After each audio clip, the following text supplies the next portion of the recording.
আল্লাহর হাবিবের চোখে মুখে হাসি ফুটলো। আল্লাহর হাবিব ডাক দিয়ে বলে, সাহাবারা রে, কে যাইবে সালাবাতুল আনসারীকে আনার জন্য আমার কাছে নিয়ে আসো। এবার হযরত আবু বকর, হযরত ওমর দাঁড়িয়ে গেল, এবার আলী দাঁড়িয়ে গেল, সালমান ফারসি দাঁড়িয়ে গেল। আল্লাহর হাবিব হযরত আলী সালমানকে বলল, যাও যাও তোমরা নিয়ে আসো।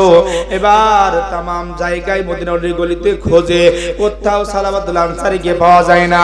পাহাড়ে চলে গেল, কৃষকদেরকে জিজ্ঞাসা করলো, তোমরা কি কোনো ব্যক্তিকে দেখেছো? বলে, হ্যাঁ হ্যাঁ দেখেছি, একটা জাহান্নাম থেকে পালানকারী ব্যক্তিকে দেখেছি। সে সারা রাত কান্নাকাটি করে, গভীর রাত পর্যন্ত কান্দে, দিনের বেলায় হারিয়ে যায়, তাকে দেখা যায় না, দেখা যায় না। এবার ওই সালমান ফারসি হযরত আলী বলে, এই জায়গায় থাকতে হবে। বলে, গভীর রজনীতে আবার লোকটা আগমন করবে। যখন গভীর রাত হয়ে গেল, অন্ধকার, কিছুই দেখা যায় না, সালমান ফারসি হযরত আলীর কানে কেমন যেন কান্নার আওয়াজ আসে। এবার তারা বুঝতে পারলো, এই তো মনে হয় সালাবাতুল আনসারী এসেছে। লয় লয় করে তার কাছে গেলেন। যাওয়ার পরে বলে, ভাই সালাবাতুল আনসারী, মাথা তোলো ভাই, মাথা তোলো, আল্লাহ রাব্বুল আলামিন তোমাকে ক্ষমা করে দিয়েছে। গণ সুবহানাল্লাহ। হযরত সালাবাতুল আনসারী মাথা তোলে না, মাথা তোলে না, ডাক দিয়ে বলে, এ সালমান ফারসি ভাই, আলী ভাই, আল্লাহ আমাকে ক্ষমা করে দিয়েছে। আমার নবী কি জানে কি না আমি জানতে চাই। আমার নবী যদি জানে, তাহলে আমি সালাবাতুল আনসারী নবীর নিকটে যাব। এবার ডাকতে বলে, হ্যাঁ হ্যাঁ নবী জানে, নবী আমাদেরকে পাঠিয়েছে, চলো চলো। গভীর রাত্রিতে রওনা করলেন, মদিনার দিকে রওনা করেছেন বাজানরা। যখন মসজিদ নববীর নিকটে চলে আসলো, নবীজি নামাজের জন্য দাঁড়িয়েছেন। বেলাল ইকামত দিল, নবীজি নামাজে দাঁড়াইলো, সূরা ফাতিহা তেলাওয়াত করলো। তারা তিনজন পিছনের কাতারে দাঁড়াইলো। নবীজি সূরা তাকাসুর তেলাওয়াত করেছেন। প্রথম অংশ বলার সঙ্গে সঙ্গে এই সালাবাতুল আনসারী বিকট একটা চিৎকার দিয়ে উঠলো। এরপরে আরো কিছু দূর তেলাওয়াত করার পরে শেষ অংশে আর দ্বিতীয় চিৎকার দেওয়ার সঙ্গে সঙ্গে জমিনে পড়ে গেল। নামাজ শেষ হয়ে গেল। আল্লাহর হাবিব হাঁটি হাঁটি পা পা করে সালাবাতুল আনসারীর নিকটে আসলেন। এবার সালমান ফারসিকে বলে, সালমান ফারসি রে, দেখো চোখে একটু পানি ছিটিয়ে দাও। সালমান ফারসি ডাক দিয়ে বলে, হুজুর সালাবাতুল আনসারী আর দুনিয়ায় নাই, দুনিয়া থেকে বিদায় নিয়েছে। নবীজি সালাবাতুল আনসারী দাফন কাফন শেষ করবে। দাফন কাফন যখন শেষ করে, নবীজি জমিনে পা রাখতে পারে না, এইভাবে অগ্রভাগ পায়ে মাটির উপরে দিয়ে দিয়ে হাঁটে। যখন সমস্ত কাজ শেষ হয়ে গেল, হযরত ওমর জিজ্ঞাসা করে, হুজুর আপনি আজকে হাঁটার কেমন যেন ভঙ্গি দেখলাম, আপনি তো সরাসরি পা রাখলেন না, কারণ কি, কারণ কি? হযরত ওমরকে বলে, ওমর জানো জানো, আজকে সালাবাতুল আনসারীর জানাজায় এত সংখ্যক ফেরেশতা আগমন করেছে, আমি নবী পা মোবারক রাখবো, রাখার মতন জায়গা পাই নাই। গণ সুবহানাল্লাহ।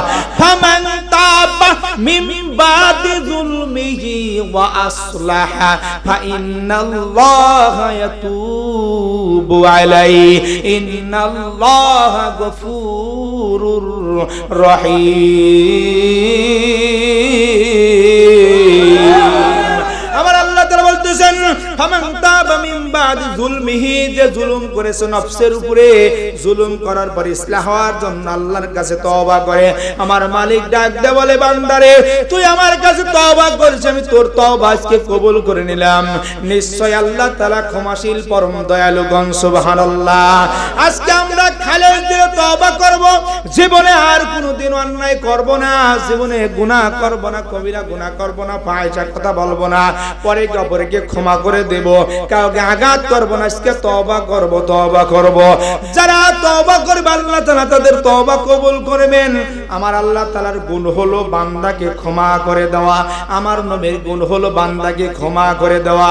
আল্লাহ রাব্বুল আলামিন কোরআনের ভিতরে বলতেছেন, কুল ইন কুনতুম তুহিব্বুনাল্লাহা ফাত্তাবিউনি ইহবিবিকুমুল্লাহু ওয়া ইয়াগফির লাকুম যুনুবাকুম আল্লাহু গফুরুর রহিম। আল্লাহ রাব্বুল আলামিন ডাক দিয়ে বলতেছেন, বন্ধু तमाम পৃথিবীর तमाम মানুষদেরকে বলে দেন, ইন কুনতুম তুহিব্বুনাল্লাহ, যারা আমি আল্লাহকে মহব্বত করতে চাই, ভালোবাসতে চাই, পেতে চাই, বন্ধু तमाम মানুষদেরকে জানায়া দেন, ফাত্তাবিউনি ইহবিবিকুমুল্লাহ, তারা যেন আপনার ইত্তেবা করে, আপনার অনুসরণ করে, আপনাকে মহব্বত করে, ভালোবাসে, তাহলে আমি রবকে ভালোবাসা হয়ে যাবে। এর কারণে আমি রব ওয়াগফির লাকুম যুনুবাকুম, বান্দার तमाम গুনাহগুলো ক্ষমা করে দেব। গণ সুবহানাল্লাহ। ঠাট্টা কত কিছু করা হয়, না না না, কৌতুকের ভিতরে এরকম করা যাবে না। আপনার কৌতুক বাঁচতে থাকবে, বাঁচতে থাকবে, ইউটিউবে থাকবে, আপনি মারা যাবেন, যত মানুষ দেখবে হাসবে, সমস্ত গুনাহগুলো কবরে পৌঁছায়া যাবে। এমন কাজ করিয়েন না যেই কাজ আপনার কাল হয়ে দাঁড়ায়, ওই কাজ করা যাবে। যে কাজ আপনার কাল হয়ে দাঁড়াইবে, হায় রে জীবনে কি অন্যায় করছি, কবরে যা যখন গুতানি শুরু হবে, কি অন্যায় করছি, যদি ফাহিশা কথা না বলতাম, যদি কটূক্তি না করতাম, যদি টিকটক না করতাম, তাহলে আজকে কবরের ভিতরে ওই আযাবগুলো আমার হয়তো না, আফসোস করবে, আফসোস করে কোনো কাজে লাগবে না। 2 নাম্বার, আমরা কি করব না, ফাহিশা কথা আর কোনোদিন বলবো না। যা করছি শাস্ত্রে যা ফাহিশা কথাবার্তা বলছি, আর কোনদিন আমরা ফাহিশা কথা বলবো, আর কোনদিন ফাহিশা কথা বলবো। যে বলবে তার কাছে যা বসবো নাকি? হ্যাঁ, আমার তো কোয়া যাবে লয়, শোনাই তো আর সমস্যা নাই, কি গান আমি এলা শুনেই বাল ঠকুক নাকি? বসা যাবে কি? আর ধারে কাছেও যাওয়া যাবে নাকি গান? আর ধারে কাছেও যাব না। 3 নাম্বার কাজটা হলো, আমার আল্লাহ তাআলা বলতেছেন, ওয়া ইযা মা গাদিবুহুম মাগফিরুন। 3 নাম্বার ছাড়ব, সেটা হলো আপনার যদি কারোর উপরে ক্রোধ হয়, রাগ হয়, তাহলে আপনি কি করবেন? ইয়াগফিরুন, সাথে সাথে তাকে ক্ষমা করে দিবেন। গণ সুবহানাল্লাহ। সাথে সাথে কি করে দেব? ক্ষমা করে দেব। ক্ষমা হলো আমার আল্লাহর সিফত, আমার নবীর সিফত। যারা আল্লাহ ওয়ালা, যারা নবী বিরুদ্ধ, তাদের সিফত হলো ক্ষমা করা। গণ সুবহানাল্লাহ। আল্লাহর হাবিব যখন মক্কা নগরী থেকে হিজরত করে মদিনায় আগমন করলেন, সাহাবারাও আগমন করলেন। হযরত আবু সাঈদ রাদিয়াল্লাহু তাআলা আনহু, তিনি একজন মুহাজির ব্যক্তি, হিজরত করে মদিনায় গেলেন। তার সাথে হযরত সালাবাতুল আনসারী রাদিয়াল্লাহু তাআলা আনহুর ভাতৃত্ব বন্ধন হয়ে গেল, ভাই ভাইয়ের সম্পর্ক হয়ে গেল, গভীর সম্পর্ক হয়ে গেল। একজন সাহাবীর সাথে একজন সাহাবীর এমন গভীর আত্মার বন্ধন হয়ে গেল। এই সালাবাতুল আনসারী আর আবু সাঈদ রাদিয়াল্লাহু তাআলা আনহুর সাথে ভালো সম্পর্ক, ভাইয়ের সম্পর্ক হয়ে গেল। তাবুকের যুদ্ধ শুরু হয়ে গেল। তাবুকের অভিযানে যাবেন, আল্লাহর হাবিব সাহাবীদেরকে বললেন, তার ভিতরে আবু সাঈদ রাদিয়াল্লাহু তাআলা আনহু বললেন, হুজুর আমি তাবুক অভিযানে যাব। তখন তার বাড়ির দেখাশোনার দায়িত্ব সালাবাতুল আনসারীর উপরে বলল। সালাবাতুল আনসারী তার বাড়ি দেখাশোনা করবেন। সাঈদ রাদিয়াল্লাহু তাআলা আনহু নবীজির সাথে তিনি তাবুকের অভিযানে চলে গেলেন। সালাবাতুল আনসারী এবার বাড়ি দেখাশোনা করে, সপ্তাহে যায়। হঠাৎ একদিন দেখে বাড়িতে কেউ নাই, নীরব। শয়তান ফুসকাইতে লাগলো, ইন্নাশ শাইতানা কানা লাকুম আদুওয়াম মুবিনা। নিশ্চয় শয়তান মুমিন বান্দাদের প্রকাশ্য শত্রু।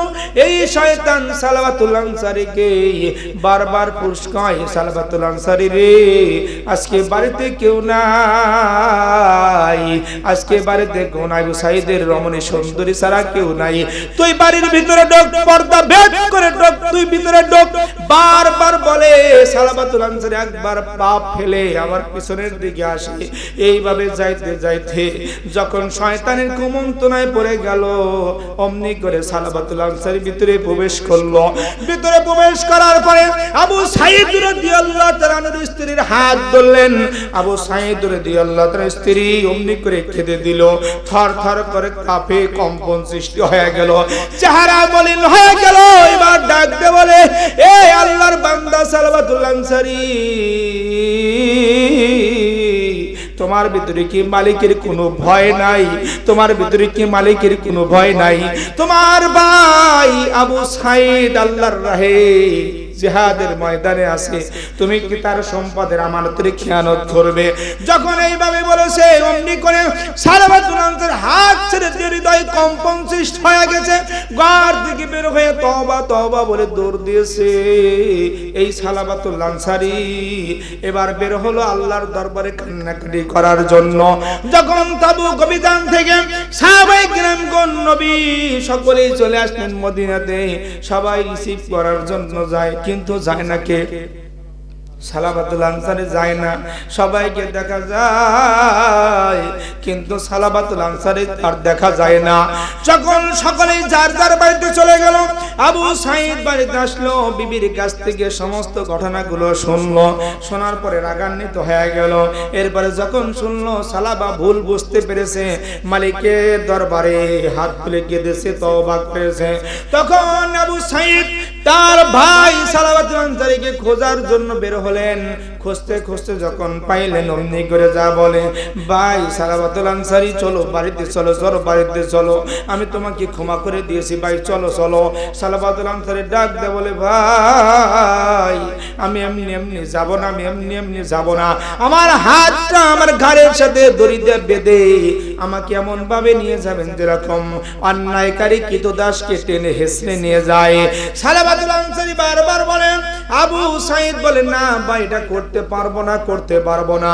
অনেক অনুরোধের পরে এবার সালাবাতুল আনসারীর ঘাড়ে হাতটা বেঁধে রশি দিয়ে টেনে টেনে সর্বপ্রথম হযরত ওমরের দরবারে নিয়ে গেলেন।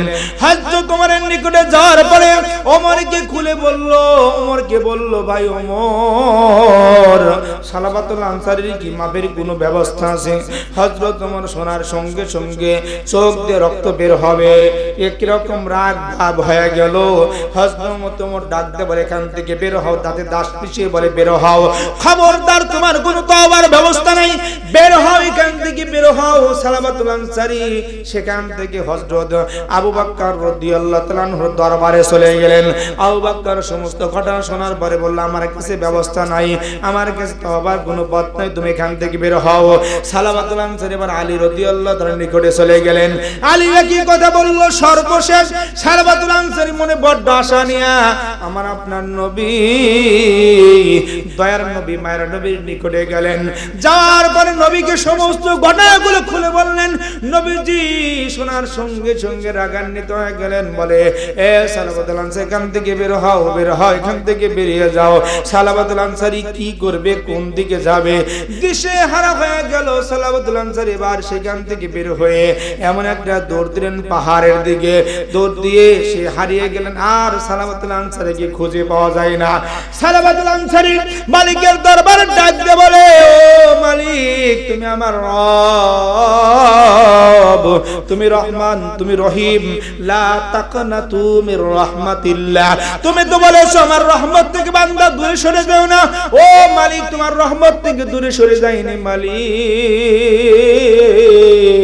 আমি ভুল করেছি, আমি ওমরের দরবারে গেছি, ওমর আমাকে তাড়িয়ে দিয়েছে, আমি আবু বকরের কাছে গেছি, আবু বকর তাড়িয়ে দিয়েছে, আলী তাড়িয়ে দিয়েছে, সর্বশেষ আমি নবীর নিকটে গেছি, নবী বের করে দিয়েছে, মালিক তুমি ছাড়া কেউ নাই, তোমার দরবার ছাড়া আমার কোনো দরবার নাই, মালিক তুমি যদি আমাকে ক্ষমা না করো মালিক আমার পরকালে কি হবে, আমি কঠিন আযাবের ভিতরে থাকবো, মালিক আমাকে ক্ষমা করো।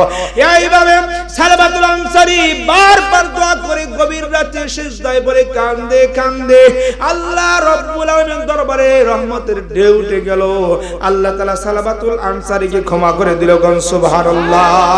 আল্লাহ রাব্বুল আলামিন জিবরাইলকে বলে, জিবরাইল যাও যাও আমার বন্ধুর নিকটে যাও,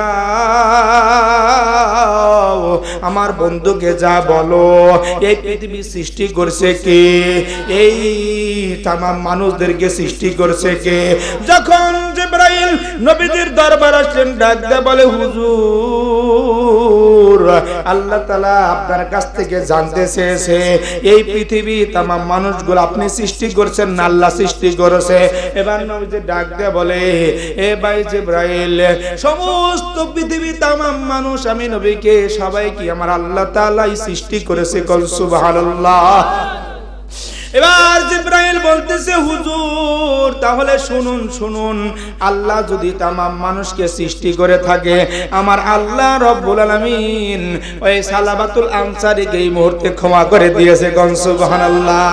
আল্লাহর হাবিবের চোখে মুখে হাসি ফুটলো। আল্লাহর হাবিব ডাক দিয়ে বলে, সাহাবারা রে, কে যাইবে সালাবাতুল আনসারীকে আনার জন্য আমার কাছে নিয়ে আসো। এবার হযরত আবু বকর, হযরত ওমর দাঁড়িয়ে গেল, এবার আলী দাঁড়িয়ে গেল, সালমান ফারসি দাঁড়িয়ে গেল। আল্লাহর হাবিব হযরত আলী সালমানকে বলল, যাও যাও তোমরা নিয়ে আসো। এবার तमाम জায়গায় মদিনার গলিতে খোঁজে, কোথাও সালাবাতুল আনসারীকে পাওয়া যায় না। পাহাড়ে চলে গেল, কৃষকদেরকে জিজ্ঞাসা করলো, তোমরা কি কোনো ব্যক্তিকে দেখেছো? বলে, হ্যাঁ হ্যাঁ দেখেছি, একটা জাহান্নাম থেকে পালানকারী ব্যক্তিকে দেখেছি। সে সারা রাত কান্নাকাটি করে, গভীর রাত পর্যন্ত কান্দে, দিনের বেলায় হারিয়ে যায়, তাকে দেখা যায় না, দেখা যায় না। এবার ওই সালমান ফারসি হযরত আলী বলে, এই জায়গায় থাকতে হবে, বলে গভীর রজনীতে আবার লোকটা আগমন করবে। যখন গভীর রাত হয়ে গেল, অন্ধকার কিছুই দেখা যায় না, সালমান ফারসি হযরত আলীর কানে কেমন যেন কান্নার আওয়াজ আসে। এবার তারা বুঝতে পারলো এই তো মনে হয় সালাবাতুল আনসারী এসেছে। লয় লয় করে তার কাছে গেলেন, যাওয়ার পরে বলে, ভাই সালাবাতুল আনসারী মাথা তোলো, ভাই মাথা তোলো, আল্লাহ রাব্বুল আলামিন তোমাকে ক্ষমা করে দিয়েছে, গণ সুবহানাল্লাহ।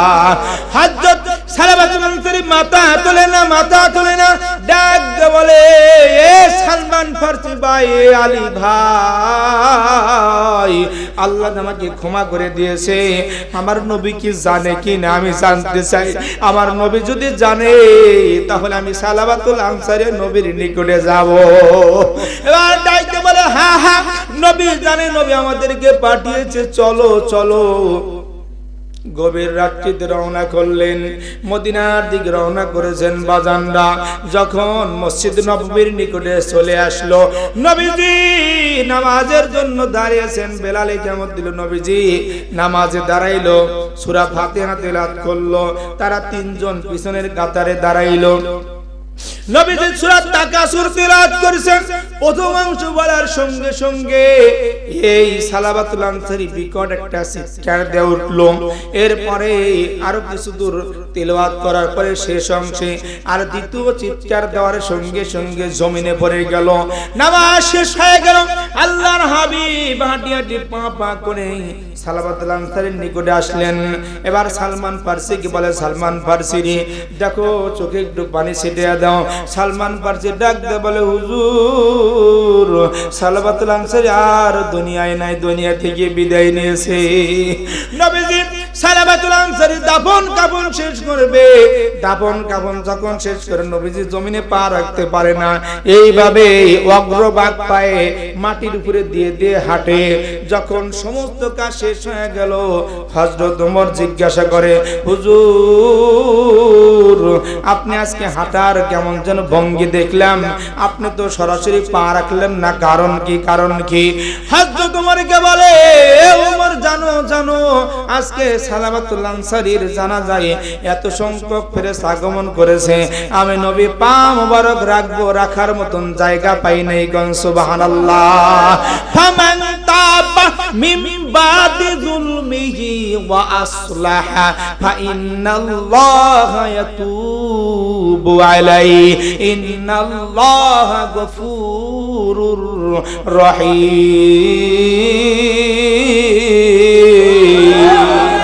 আমার আল্লাহ তাআলা বলতেছেন, ফামান তাবা মিন বাদি যুলমিহি, যে জুলুম করেছে নফসের উপরে, জুলুম করার পর ইসলাহ হওয়ার জন্য আল্লাহর কাছে তওবা করে, আমার মালিক ডাক দে বলে, বান্দারে তুই আমার কাছে তওবা করেছিস, আমি তোর তওবা আজকে কবুল করে নিলাম। নিশ্চয় আল্লাহ তাআলা ক্ষমাশীল পরম দয়ালু। গণ সুবহানাল্লাহ।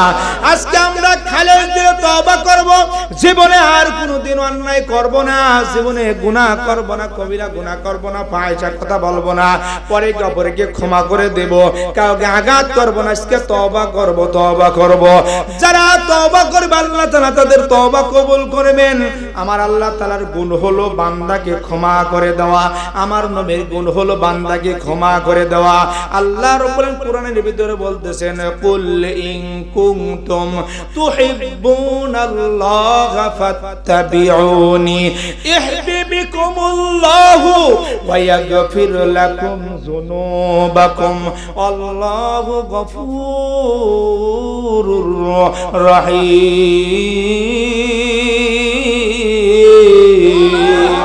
আল্লাহ রাব্বুল আলামিন ডাক দিয়ে বলতেছেন, বন্ধু तमाम পৃথিবীর तमाम মানুষদেরকে বলে দেন, ইন কুনতুম তুহিব্বুনাল্লাহ, যারা আমি আল্লাহকে মহব্বত করতে চাই, ভালোবাসতে চাই, পেতে চাই, বন্ধু तमाम মানুষদেরকে জানায়া দেন, ফাত্তাবিউনি ইহবিবিকুমুল্লাহ, তারা যেন আপনার ইত্তেবা করে, আপনার অনুসরণ করে, আপনাকে মহব্বত করে, ভালোবাসে, তাহলে আমি রবকে ভালোবাসা হয়ে যাবে। এর কারণে আমি রব ইয়াগফির লাকুম যুনুবাকুম, বান্দার तमाम গুনাহগুলো ক্ষমা করে দেব। গণ সুবহানাল্লাহ। তাহলে আল্লাহর সিফত হলো ক্ষমা করে দেওয়া, আমার আপনার নবীর সিফত হলো ক্ষমা করে দেওয়া। আল্লাহ রাব্বুল আলামিন নবীর শানে বলতেছেন, ওয়া ইন্নাকা লাআলা খুলুকিন আযীম, নিশ্চয় তুমি ওই ওয়া ইন্নাকা লাআলা খুলুকিন আযীম, মহান চরিত্রের উপর অধিষ্ঠিত। কোন সুবহানাল্লাহ। আমার নবীর চরিত্রের উপরে কোনো কালি নাই, কোনো দাগ নাই। কোন ঠিক কিনা? খুলুকে আযীম দান করেছেন আল্লাহ রাব্বুল আলামিন আমার নবীকে, পৃথিবীর কাউকে খুলুকে আযীম দান করেন নাই, একমাত্র শুধুমাত্র আমার আপনার নবীকে আল্লাহ রাব্বুল আলামিন খুলুকে আযীম দান করেছেন। কোন সুবহানাল্লাহ। উত্তম চরিত্র আখলাক তিন প্রকার। কয় প্রকার? আখলাক তিন প্রকার, খুলুকে হাসান, খুলুকে কারীম, খুলুকে আযীম। তিন প্রকার হলো আখলাক। কয় প্রকার? তিন প্রকার আখলাকের ভিতরে সবচেয়ে যেটা ভালো আখলাক সেটা আজকে আমরা এখান থেকে গঠন করে যাব, রাজি আছি। তিন প্রকার আখলাকের ভিতরে এক নাম্বার হলো খুলুকে হাসান। জোরে বলেন কি? আরো জোরে বলেন কি? খুলুকে হাসান। খুলুকে হাসান তাকে বলা হয়, আপনাকে কেউ আঘাত করেছে অথবা আপনার কেউ সম্পদের ক্ষতি করেছে, যেই ব্যক্তি আপনাকে আঘাত করলো অথবা আপনাকে আপনার সম্পদ ক্ষতি করলো, সমপরিমাণ আঘাত ওই ব্যক্তিকে করলেন, সমপরিমাণ ক্ষতি তার মালের করলেন। এই সমপরিমাণ করলেন, কমও করলেন না, বেশিও করলেন না, এটাকে বলা হয় খুলুকে হাসান। এটাও জায়েজ আছে, করা যাবে, এটাকে বলা হয় খুলুকে হাসান। দ্বিতীয় নাম্বার হলো হলো খুলুকে কারিম। খুলুকে কারিম বলা হয় এমন খুলুকে কারিম, আপনাকে কেউ আঘাত করেছে অথবা আপনার মালে কেউ ক্ষতি করেছে, যেই ব্যক্তি আপনাকে আঘাত করলো, ক্ষতি করলো, আপনি তাকে আঘাত করার পরিবর্তে, ক্ষতি করার পরিবর্তে আপনি কি করে দিলেন? ওয়ায়াগফির লাকুম, তাকে ক্ষমা করে দিলেন। এটাকে বলা হয় খুলুকে কারিম। কিন্তু জেনে রাখো খুলুকে কারিম, খুলুকে হাসানার চাইতে উত্তম। কোন সুবহানাল্লাহ। বান্দাকে ক্ষমা করে দেওয়া, একজন মুসলমান আর একজন মুসলমানকে ক্ষমা করে দেওয়া, এটা হলো সবচাইতে উত্তম কাজ, ভালো কাজ। একজন প্রতিশোধ নেওয়া এটা ভালো কাজ নয়, জায়েজ আছে, কিন্তু উত্তম হলো অপরকে ক্ষমা করে দেওয়া। কোন সুবহানাল্লাহ। তৃতীয় নাম্বার হলো খুলুকে আজিম। খুলুকে আজিম বলা হয় এমন গুণকে, আপনাকে কেউ আঘাত করেছে অথবা আপনার মালে কেউ ক্ষতি করেছে, যেই ব্যক্তি আঘাত করলো, ক্ষতি করলো, ওই ব্যক্তিকে আঘাতের পরিবর্তে আপনার ওই সম্পদ ক্ষতির পরিবর্তে তাকে ক্ষমা করে দিলেন। শুধু তাই নয়, ক্ষমার পরিবর্তে ক্ষমা করে দিয়া আবার কিছু হাদিয়াও তাকে ধরায়া দিলেন। সুবহানাল্লাহ। ওয়া ইন্নাকা লাআলা খুলুকিন আযীম। খুলুকে আজিম আমার আপনার নবীর চরিত্র। আমার নবীকে যদি কেউ আঘাত করেছে, আমার নবীর যদি কেউ ক্ষতি করেছে, নবী ক্ষমা করে দিয়েছে, সাথে তাকে কিছু হাদিয়াও দিয়া পাঠায়া দিয়েছে। কোন সুবহানাল্লাহ। আমার নবী যখন মক্কা নগরী থেকে হিজরত করে মদিনা আগমন করলেন, তামাম মানুষগুলো জানলো, ইহুদিরাও চেনার চেষ্টা করলো। ইহুদিদের ভিতরে সবচেয়ে বড় আলেম ছিল যায়েদ ইবনে সানা। কি নাম? যায়েদ ইবনে সানা নাম ছিল ইহুদিদের বড় আলেম। ইহুদিদের বড় আলেম তাওরাত কিতাব থেকে যাচাই বাছাই করে, জাস্টিফাই করে দেখেছে আখিরি জামানার নবী আসবে, এই পরিস্থিতি হবে, এই চিহ্ন হবে, এই আলামত গুলো হবে। যায়েদ ইবনে সানা হাঁটি পা পা করে নবীর কাছে আসলেন। নবীর চেহারা থেকে যায়েদ ইবনে সানা বলল, হ্যাঁ, ইনি আখিরি জামানার নবী হবে, ইনি আখিরি জামানার নবী হবে। কিন্তু একটা জিনিস জানার বিষয়, আখিরি জামানার নবী যিনি হবেন, তেনার একটা খাসলত হবে, তেনার একটা অভ্যাস হবে। তাকে যদি কেউ আঘাত করে, তাকে যদি কেউ ক্ষতি করে, তাহলে যত যে ক্ষতি করবে, তিনি আখিরি জামানার নবী তত ধৈর্য ধারণ করবে। কোন সুবহানাল্লাহ। যায়েদ ইবনে সানা চিন্তা করলো, এইটাতে যদি পাস করতে পারে আমি যায়েদ ইবনে সানা হাত ধরে কালেমা পড়ে মুসলমান হয়ে যাব। যায়েদ ইবনে সানা টকে টকে থাকে, কিভাবে পরীক্ষা করব। একদিন যায়েদ ইবনে সানা নবীজির দরবারে বসে আছে, হঠাৎ করে একজন গ্রাম্য মানুষ আগমন করলো, বয়ে বৃদ্ধ মানুষ। আসার পরে নবীজিকে ডাক দেয়া বলে, হুজুর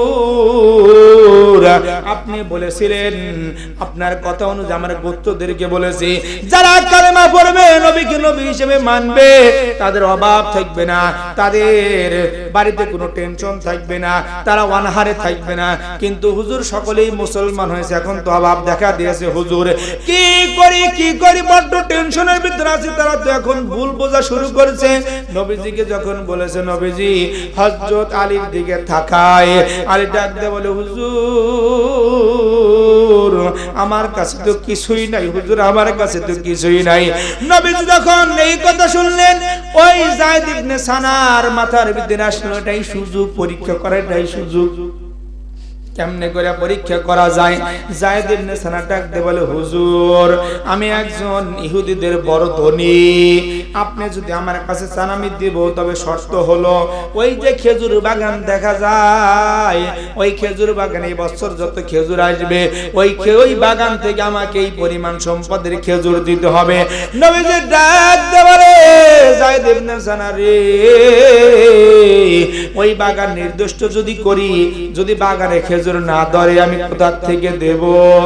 আজকে আমরা দেখা যায় জলপাই গাছে ফুল ধরছে, জলপাই বেচা শেষ হয়ে গেছে। কথা কয় না এগুলো? জলপাই বেচা শেষ, কেবল জলপাই গাছে গুটি ধরছে, জলপাই নাই। কয় জলপাই বেচছি 4000 টাকা গাছ। দেখছেন হারাম টাকা কি? আল্লাহর হাবিব শিক্ষা দিল, এগুলা শিক্ষা নিয়ে যান, এগুলা শিক্ষা দিল।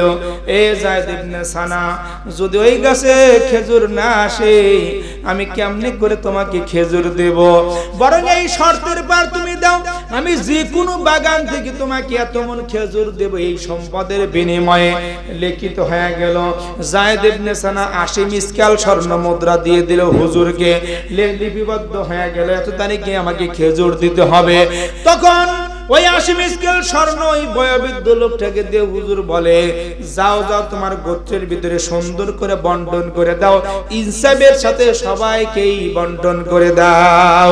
আজকে যদি 80 মিসকাল স্বর্ণ একজনকে দিয়ে বলা হয় পাটদারি গ্রামে সবার নিকটে পৌঁছে দাও, দেখবেন ও বিদেশ চলে গেছে, কথা কয় না, দেখবেন ও দেশই নাই, ও কি দেশই নেই। 80 মিসকাল স্বর্ণের বাইকছে, ও দেশই নাই, দেশই নেই, পাওয়া যাবে না।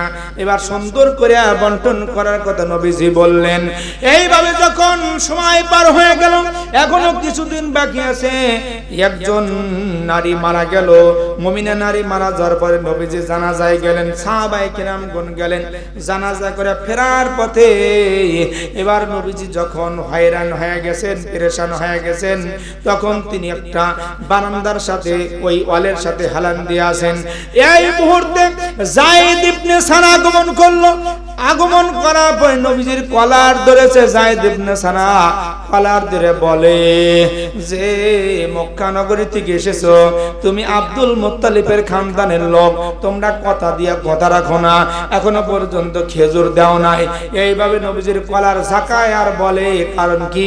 নবীকে পরীক্ষা করবে। কি করবে? নবীকে পরীক্ষা করবে।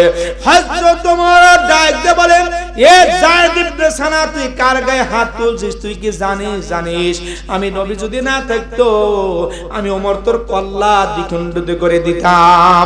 নবীজি ডাক দিয়ে বলে, ওমর রে থামো থামো থামো, এমন করে কথা বলতে নাই, তুমি তাকে বলতে পারতে একটু ধৈর্য ধরো ভাই, তোমাকে দেওয়া হবে, আমাকে তুমি